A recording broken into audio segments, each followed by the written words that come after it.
This is the greatest rally driver ever by Motor Legend. You can't smoke me. In motorsport, a split-second reaction can be the difference between breaking records and crashing into the barriers. A single unaccounted for gram of weight can add a tenth of a second to your lap time, while the right set of tires at the right moment can propel you ahead of the competition. To reach the pinnacle of the sport, man and machine must work at an optimum, relying on the talent and expertise of multiple visionaries along the way. But I think this is, I mean, if I'm not wrong, this is an AI voice. Sorry if it's not, but this is like the most used one. So many channels I follow about sport videos do that. Like I follow a couple channels for the UFC where, you know, like they're good videos, but they use this specific AI voice. It's probably the most popular one, yeah. success is as much the product of hard work and perseverance as it is of a roll of the dice. Sure, talent can get you pretty far, but the tipping factor will always be luck. The kind of luck that lets you consistently exploit the tiniest of margins and walk away unscathed. The kind of luck that helps you discover your talents at an appropriate age, when there's still a chance to capitalize. This combination of luck and talent is rare. It's why we see so many winners but so few champions. But every now and then, the stars align and greatness is born. One of these moments came in 1974, in the Haguenau commune in France, where a child named Sébastien came into this world. Over the years, Sébastien grew up with pretty standard hobbies. He was studying to be a construction electrician and was an amateur gymnast on the side. But in his 20s, he realized his true talents, and motorsport hasn't been the same since. One morning after turning 18, Sébastien woke up, got behind the wheel of a car, and drove into a career with more highlights than all Marvel movies combined, collecting records like Thanos collected Infinity Stones.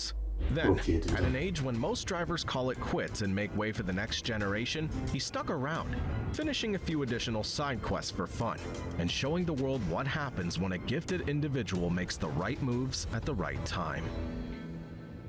When Sébastien finished high school, he had a tough decision to make. The teenager already had some amazing achievements under his belt. While the rest of us work all our lives to find our niches, Loeb was in a position to carve out one of three. He had followed in his father's footsteps to become an accomplished gymnast, winning the local Alsace championship 4 times and finishing 5th in the French national championships. While he was still in school, he took up a job as an electrician and pursued what could have potentially been a second wildly successful career. By the tender age of 21, when most of us are desperately looking to land our first proper jobs, Loeb had already proved that he was calculated enough to become an engineer and clinical enough to be an Olympic-level gymnast. But, as luck would have it, he took a different route. Loeb combined both his valuable traits and took to the streets to discover a third latent talent: motor racing. All through his childhood, Loeb would participate in amateur 49cc moped races, battling his friends on karting tracks or in parking lots with straw bales for barriers. But when he turned 18 and was licensed to try his hand at bigger vehicles, this hobby began shaping who he was as a person. Loeb quickly developed a reputation for reckless driving and a passion for fast cars. He saved the money he'd made in his first job to buy a Renault 5 GT Turbo. That's a unique looking car. Never seen something like this before. I think the exhaust like right next to the door like this, so I guess there's some kind of exhaust, I don't know. Which he raced down the streets of his hometown, Haguenau. By 1995, he had reached... I think Haguenau, which I know it's probably not pronounced like that, but there's an episode of Band of Brothers about it, so it's a pretty important place in World War II. A turning point. After rising to the top of the neighborhood's unofficial standings, he had a tough thought most of us had at some point in our lives. I wonder if I could make a career out of driving fast cars. The difference is that most of us would have let this fantasy remain exactly that. Making such a massive switch in your 20s doesn't come without risks, especially when it involves jumping into something as easy to fail at as competitive motorsport. But Loeb is not like us. He rose to the challenge, quit his job, and scraped together whatever little he had left to enter France's Young Rally contest. From that point on, the rest, as they say, is history. In his first year, Loeb was chosen as the Young Driver of the Year by French car magazine Échappement. And the following season, he beat out 15,000 other drivers to make it to the French Citroën Saxo Trophy Championship, which he won in 1999. In 2000, after Loeb won the French Gravel Championship, there was no denying that he had some serious talent. But had he made the right decision by quitting all his other endeavors? Well, his mother may not have thought so, but one man did. This man... I mean, I don't really see the overlap between like gymnastic, electrician, and then rally driver, right? Like, the only thing I can see is that, you know, he clearly has the talent to dedicate himself to something, right? But I don't see how he could use his knowledge as a gymnast to drive better or something. An engine too. Forgot for a second that car has the engine at the back. I see. And happened to be Guy Fricklin, a former driver and the person tasked with staging Citroen's sports comeback into the WRC in the early 2000s. Soon after watching Loeb rip apart the amateur leagues, an impressed Fricklin gave him the opportunity to participate in the Junior World Rally Championship in 2001. And, well, you guessed it, he won that too. The following year, he had achieved what many of us can only dream about. He'd successfully turned his passion for fast cars into what could potentially be an extremely lucrative career in motorsport. The young 20-something left behind the balance beam and... Is it lucrative? I mean, actually I have no idea if like rally racing makes a lot of money or not. Instead found himself behind the wheels of a car developed by engineer Jean-Claude Vauquat, in a team helmed by Guy Fricklin, and in a story written by Lady Luck herself. So by 2002, the world may have lost out on an electrical engineer, but Rally's fortunes had turned. Loeb was introduced as a driver with the Citroën Total World Rally team. It took Cristiano Ronaldo 61 seconds to score his first goal for Real Madrid, and Britney Spears just one song to cement herself as an icon of a generation. It took just one attempt for astronauts Buzz Aldrin and Neil Armstrong to land on the moon, and it took Loeb... I mean, there was a lot of training before that. Just one race to make heads turn. In the first race of his first season, Loeb came storming out of the gates, finishing the prestigious Monte Carlo Rally in first place. And even though the victory was later handed over to second-place Tommi Mäkinen after Citroën received a 2-minute time penalty for an illegal tire change, this was a pretty stunning way to prove that a career as an electrician was just a backup. Loeb didn't have to wait too long for his first official win, either. A few races later, at the Rallye Deutschland, he beat a Peugeot driven by former world champion Richard Burns to take the top step of the podium for the first time. That season, Loeb went on to finish 10th in the driver's standings, a pretty impressive feat considering Citroën had decided to only participate in 8 out of 14 rounds that year, and that Loeb hadn't spent his entire childhood being primed for the track. In 2003, Loeb entered his first full season in the World Rally. That is one of the craziest things, right? Like the kind of people who have such talent at something that they come into it later in life and they still do amazing, right? Because you know, sometimes like some of the best of all time in the sport tend to be people who, since they were a kid, they've been doing it, and you know, like at 25 they already have 20 years of experience or something, right? So it's rare for like anyone to come out and only start like in their 20s or something and actually be good enough. It's always really impressive, people like that. I mean, they're obviously like, you know, the special one. Championship as a Citroën driver. The competition was stiff, with former world champions like Carlos Sainz, Colin McRae, and Richard Burns featuring in the heavy-hitting lineup of drivers. Incredibly, Loeb went on to finish the season in second place. But more astonishingly, this would also be the last time he would ever finish a season of the WRC outside of first place for the next decade. In 2004, he won the first of his historic run of 9 consecutive WRC titles. To celebrate, he did a backflip on the podium, putting an official end to his career as a gymnast and establishing himself as a motor racer through and through. Every champion needs a trusty chariot.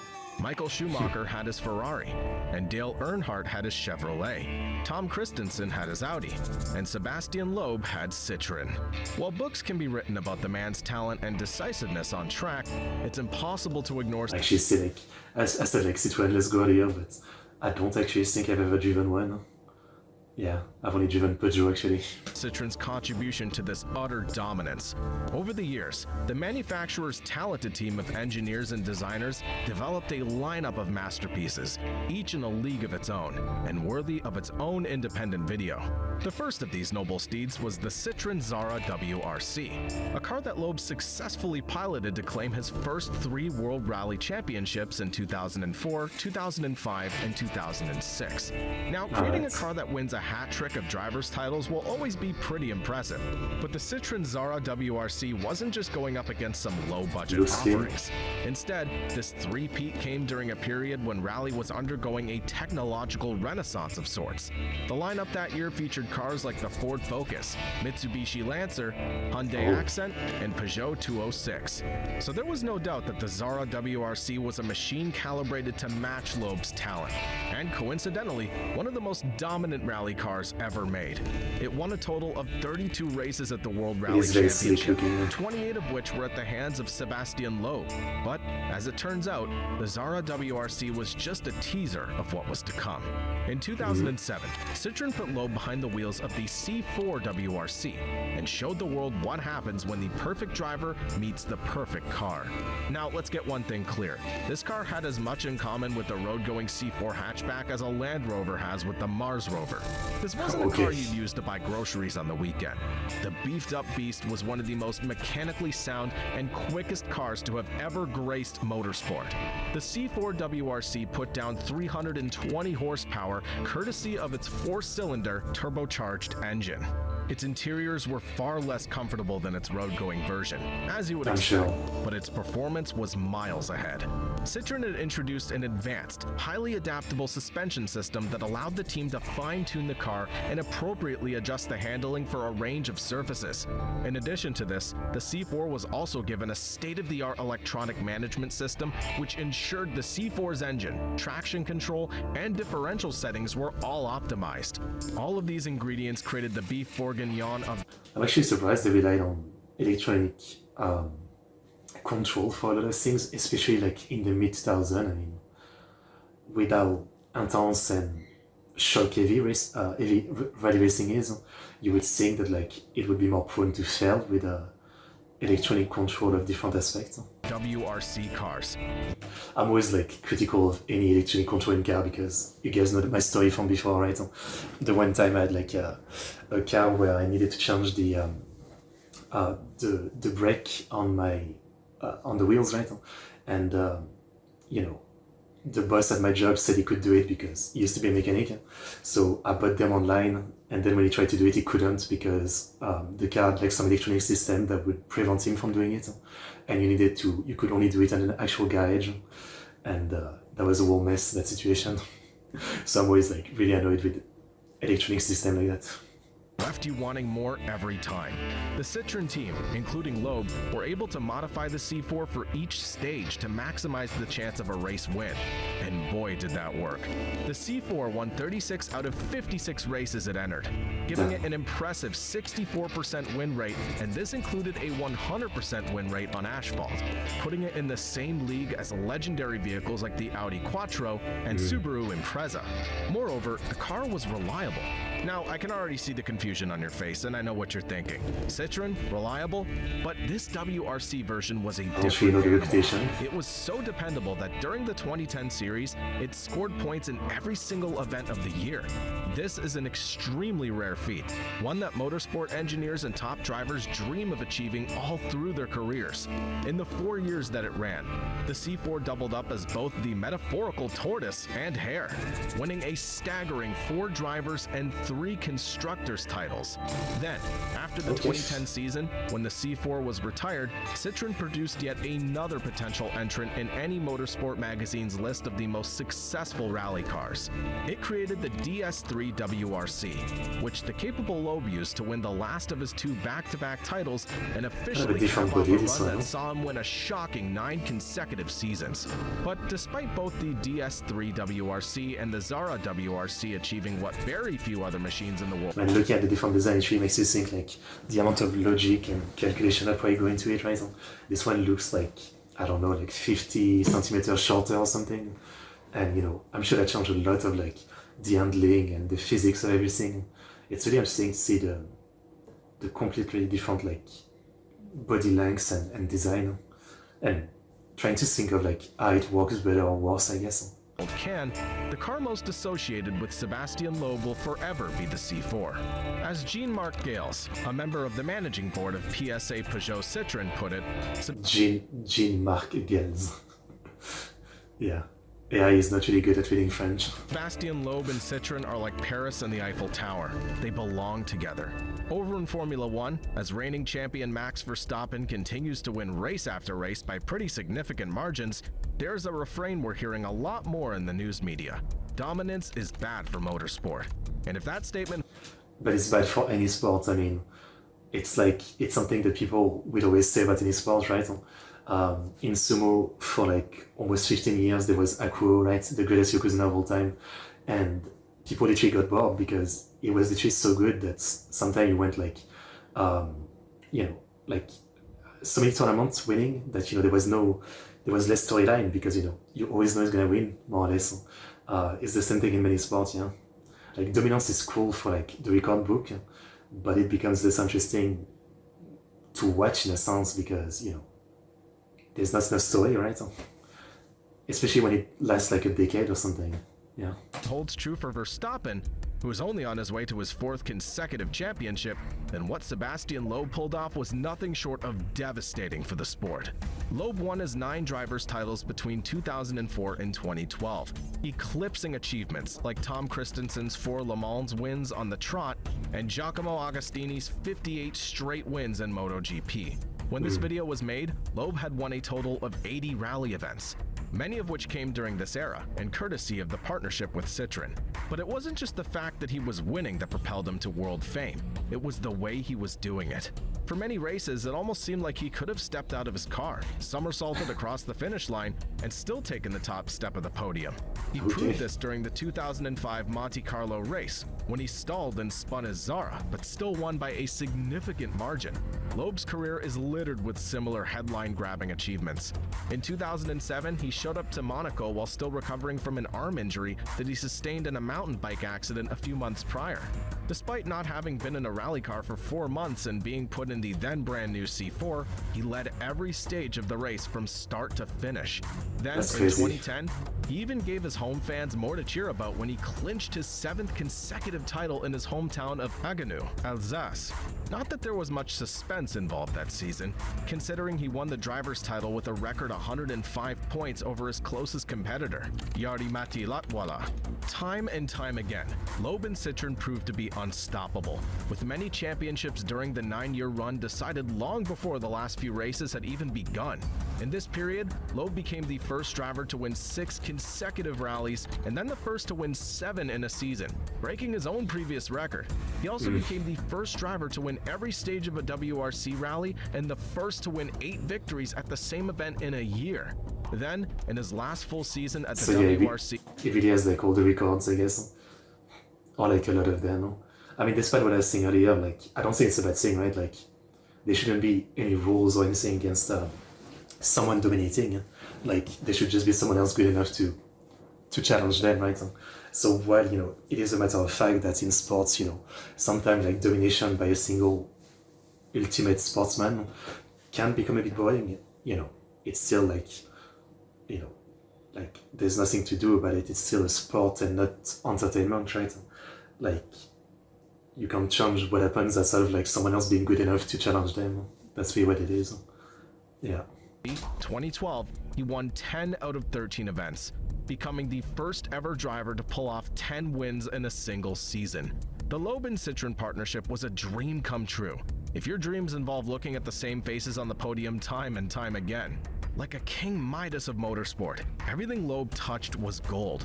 The fact that he was a beast on the tarmac was well documented, but stunning wins in the snow and on the gravel proved that he was far from a track specialist. He was a machine collecting trophy after trophy and leaving the competition wondering how their luck had dried up. Now, this brings us to a pertinent question, one that's been asked many times over the years. Did these years of dominance ruin rallying? Well, the honest answer is possibly yes. Fans no longer needed to tune into the race to know who was leading, and manufacturers quickly shifted their attention to other forms of motorsport. In fact, when Loeb joined... It really is like such a dilemma in sports, right? Yeah, I mean, that's how it is, right? Like, it is sports, so it has to be fair, right? You can't write it, you can't change the result per se, but obviously you do want it to be entertaining because that's how people watch and that's how the sport is popular. But yeah, I mean, if someone is dominating, nothing you can do. I mean, you can't ban him from competing because it's not making things as interesting, but also you can't really help it that people will get bored because it's always the same thing. Yeah, I get it. I mean, there isn't much to do about it. It's just like the way it goes, right? And everybody's dominance comes to an end eventually. So, you know, I guess every sport must have their period of like someone being so good, and for a while the sport loses popularity because of that, because, you know, it's less entertaining. But eventually, you know, that person is gonna retire or start slowing down, and then the excitement to see him might come back, you know, might be the case, yeah. In the WRC, it was packed full of prestigious manufacturers fighting for the top spot, including Mitsubishi, Peugeot, Subaru, and Škoda. When he retired, only 3 teams remained: Ford, Citroën, and Mini. It was almost as if other car makers were scared to go up against Loeb and Citroën, or they simply realized there was no point spending insane amounts of money on creating a car that would, at best, only take home silver. Loeb didn't just add multiple trophies to his own cabinet. He triggered a massive shift in the rally racing scene altogether. Between 1997 and 2002, 4 separate manufacturers claimed WRC titles. Once the Loeb-Citroën partnership took over, that figure fell to 2 for the next whole decade. Then 2013 rolled around, and a 39-year-old Loeb decided to call it quits. After scribbling his name on almost every WRC record and leaving every challenger stranded by the wayside, he stepped back and decided not to contest a full season for the first time since 2002. We can only imagine how relieved the fans would have been to see a different name on the Drivers' Championship trophy for the first time in 9 years. But in a situation so frustrating, it's almost comical. It would take more than half a decade more for that to happen. Soon after Loeb retired from his full-time And I'm sure, like, the second it goes, people are gonna complain that, you know, everybody else is shit compared to him. I mean, I'm listening to this and I'm smiling because this feels so familiar again. You guys know I really like sumo. And the discussion in sumo is exactly the same. You know, from 2005 to 2022, when he retired, Akuro was again so utterly dominant. It was absolutely insane, and most of the tournament, you know, we would win. But now that it's been a couple of years that he's gone, the discussion has, you know, like, it used to be that everybody complained about him winning all the time, and it made things boring. But now it's like the discussion has shifted to, like, you know, everybody now is shit and they're like nothing like him or something. It's probably like the same thing in every sport, right? I'm guessing people are like missing Loeb now, I assume. WRC duties, he handed over the reins to another Frenchman named Sébastien. From 2013 onward, Sébastien Ogier won 6 WRC titles in a row. So he had a an replacement. official total of 15 drivers' titles for the 2 Sébastiens. But while Ogier firmly took over the top step of the podium, it still wouldn't be all we'd see from Loeb at the WRC. Months after he announced his retirement, he returned for 4 races in the 2013 season, and it won't surprise you to learn that he was on the podium for every single one of those races, twice as the winner. In fact, after just 4 races, Loeb had secured 8th place in that year's Drivers' Championship. To think, none of this would have happened if Loeb had stuck to doing backflips. Even as Loeb was giving manufacturers at the WRC a migraine that lasted almost a decade, he didn't hesitate to try his hand in other categories of motorsport. You know, just in case he suddenly figured out that he was a champion on the motorcycle as well. In 2007, Loeb ran I mean, I'm not surprised. It does seem like the kind of guy that could be great at many sports, right? tests for the Renault Formula One team, and in 2008, Red Bull Racing conducted tests that established Loeb as the 8th fastest driver out of 17 runners. The team's chief engineer said his time was fast enough to place Loeb in the midfield of Formula One's 20-odd driver pack. Now sure, that doesn't sound as impressive as 9 consecutive rally titles, but F1 is a different beast. Drivers who make it to the pinnacle of this form of motorsport usually begin their karting days soon after they learn how to walk. In fact, we've even seen otherwise excellent drivers struggle to start Formula One cars time and time again. So, for an upstart gymnastics enthusiast, budding engineer, and rally champion, even managing to complete 80 laps is a staggering achievement, let alone come close to the timings of greats like David Coulthard and Mark Webber. His laps were so impressive that Loeb was even slated to make his debut with Red Bull's sister team, Toro Rosso, at the Abu Dhabi race in 2009. But plans had to be scrapped after he failed to secure enough super license points.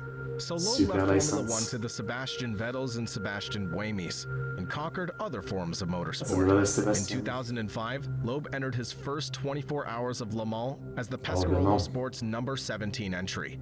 Some reports have mentioned that he trained for what's considered one of the most taxing races in the world by running practice laps in Gran Turismo 4 on a PlayStation 2 in a private jet. Now, to every teenager out there whose ears that speak, and also I recognize this like real PS2 thing. I don't think I had one, but we had like neighbors in the small village I lived in that had one, and one or two times I was able to play. Well, we were able to play at their house or something, and I don't remember if I actually used it, but I saw it in use, and this was cool. This was a cool gadget for the PS2. I don't know if it was like ultra expensive or that good or anything, but yeah, this is cool.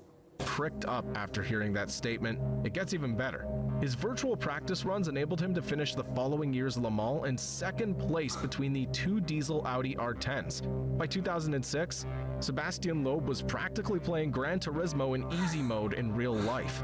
By 2012, he started the Sébastien Loeb Racing Team, which entered into a variety of races across the World Rallycross Championship, World Touring Car Cup, Porsche Carrera Cup France, 208 Rally Cup, and the World Touring Car Championship. The same year, he won the Rallycross final in his first appearance at the X Games 18 in Los Angeles. After he retired from full-time rallying in 2013, Loeb got behind the wheel of a Peugeot 208 T16 in a bid to conquer the Pikes Peak International Hill Climb. Much to like, sports retirement are always so funny, right? It's always like that. People say I'm retired, but they always come back once in a while to do something. I mean, imagine you're an electrician and you retire, and like a year later you just come in one day to work. You just want to, like, you know, do a little bit of work just for one day and then just leave again.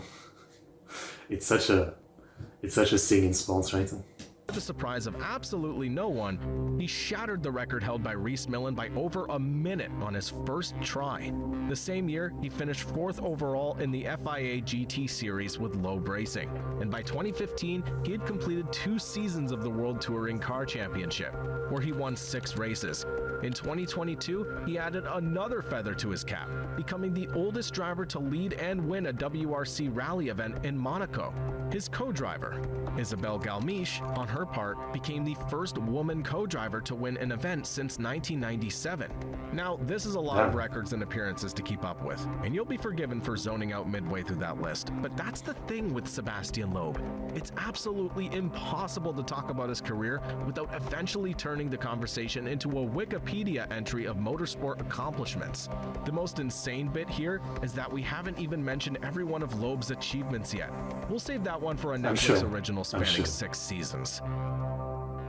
Over the years, many have tried to figure out Loeb's secret. There's no way he's just naturally that good, right? Surely there must be something in the water he drinks or a secret turbo boost button in the Citroen that no other driver's found yet.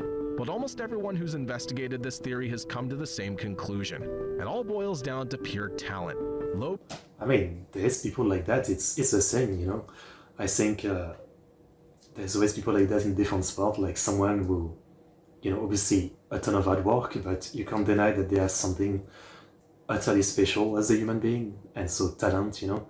I know some people don't really like the concept of talent, because it seems like, you know, it might undermine someone's hard work, but I feel like it's hard to deny that it's a thing in some of the greatest athletes of all time. I mean, it's a combination of hard work and talent, but it's definitely a thing, obviously. Suited driving like a fish suits water. The driver was so skilled that all through his 9 years of dominance, he never even seemed to break a sweat. And he wasn't arrogant about it either. In fact, he always came across as super laid back and almost shy in interviews. He never threw down the gauntlet to other drivers or boasted about his supremacy. On non-race days, he would be photographed casually drinking beer and smoking cigarettes. It's almost as if he'd grown bored of his own dominance and was covertly urging someone to step up to the plate so he could be challenged once again. Today, as Loeb enters his 50s, we'll probably have to accept that it's highly unlikely we ever see a driver this dominant again. And even if we do, we'll never get to see them go up against Loeb in his prime. So, we'll just have to accept for now that Sébastien Loeb, the backflipping electrician, leveraged a combination of luck and generational talent to officially be crowned the greatest WRC driver ever. It might happen though, I mean, like, motorsport racing is only like, what, 100 plus years old at this point? You know, it's still young in a sense, like, compared to like some other sports, right? So it's possible, But I kind of get it, like, when you're in the moment and someone is breaking all this record and no one is even close, you might think, yeah, it's impossible. Okay. Really cool guy, and I've definitely heard his name before, yeah. I mean, when we started the video I wasn't sure, but the name Loeb rings a bell. I mean, I guess he's probably a pretty big celebrity in France, so I might have seen him on TV or something. But I had no idea that, like, France was that good at racing. I mean, I just didn't really know, yeah. So very cool, obviously, you know, amazing story. I mean, I absolutely love this kind of stories about, you know, people who seem so above and beyond other human beings, right, in terms of like skills, talent, and achievements. It's I don't know if I would say it's inspiring, because I'm not inspired to do anything great myself, you know, like, that's not really what I mean, but it's really fascinating, yeah. Okay, well, great guy, very awesome documentary. Really awesome documentary. Okay, that was nice.